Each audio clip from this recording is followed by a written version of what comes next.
7 Spotlight News menyebutnya sebagai Great EV, menipu. Tapi inilah kejutan sebenarnya. Penipuan terbesar bukanlah kendaraan listrik. Itu adalah manipulasi kebenaran. Penggunaan rasa sakit orang-orang nyata untuk mendorong cerita yang melayani agenda tertentu. Agenda sebenarnya tidak ditampilkan dalam video reporter.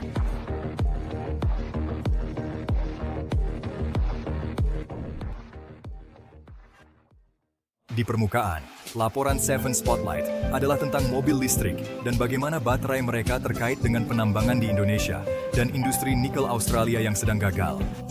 Tambang-tambang di Australia sedang tutup, tambang-tambang di Indonesia lebih murah. Itulah ekonomi global. Tapi, 7 Spotlight membutuhkan sebuah cerita. Dan kendaraan listrik menjadi target yang mudah. Sedikit serangan terhadap Tesla EV.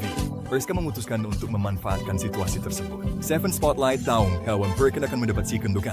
Maksud saya, siapa yang tidak akan? Jika Anda tidak ditunjukkan gambaran keseluruhan, alih-alih menjelaskan bagaimana perdagangan bekerja, atau bagaimana sektor pertambangan perlu direformasi, mereka lebih memilih drama, ketakutan, kemarahan. Dan kemarahan itu dengan mudah dialihkan dari bahan bakar fosil.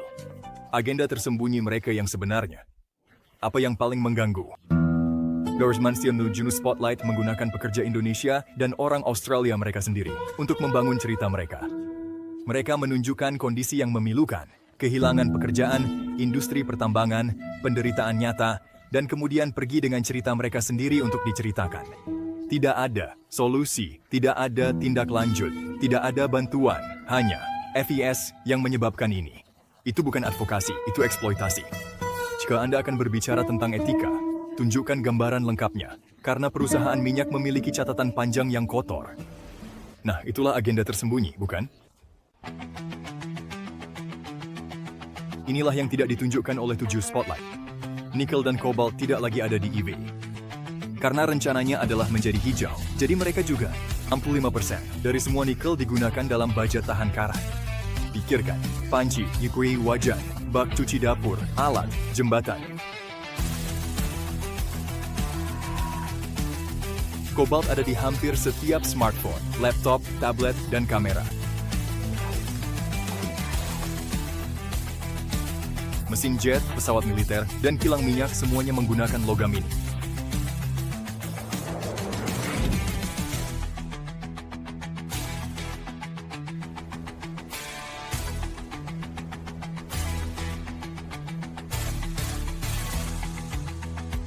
Jadi, mengapa hanya menyalahkan EV? Karena satu, perusahaan EV yang dibenci orang. Jadi, ini adalah waktu yang tepat untuk mengalihkan fokus. Semua kesalahan pada perusahaan EV dan orang-orang juga akan ingin menyalahkan EV.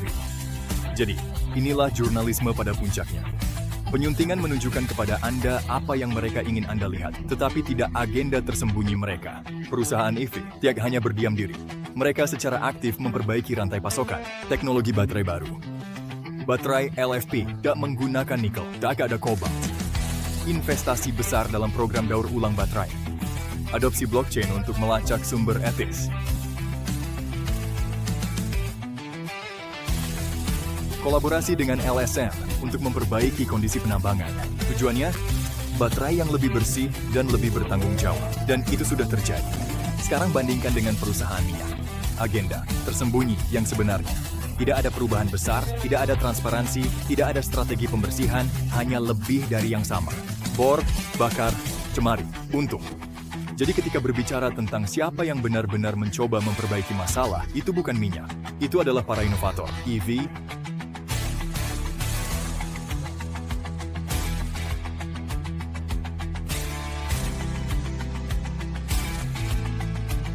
Penipuan besar EV bukanlah revolusi EV. Ini adalah media yang menakut-nakuti untuk menyembunyikan agenda tersembunyi mereka. Nomor telepon 7. Sorotan menggunakan cerita emosional. Mereka menunjukkan rasa sakit, lalu menyalahkan perubahan. Tidak ada pertanggungjawaban untuk minyak. Saya sedih seruan untuk reformasi penambangan. Hanya narasi sederhana. EV itu buruk. Dan itulah penipuan yang sebenarnya. Jika Anda peduli tentang planet ini dan masa depan anak-anak Anda, maka Anda tahu ini. Jawabannya bukan dengan mundur. Ini bergerak maju dengan tanggung jawab. Menyalahkan EV tidak menyelesaikan masalah. Itu hanya menyembunyikannya.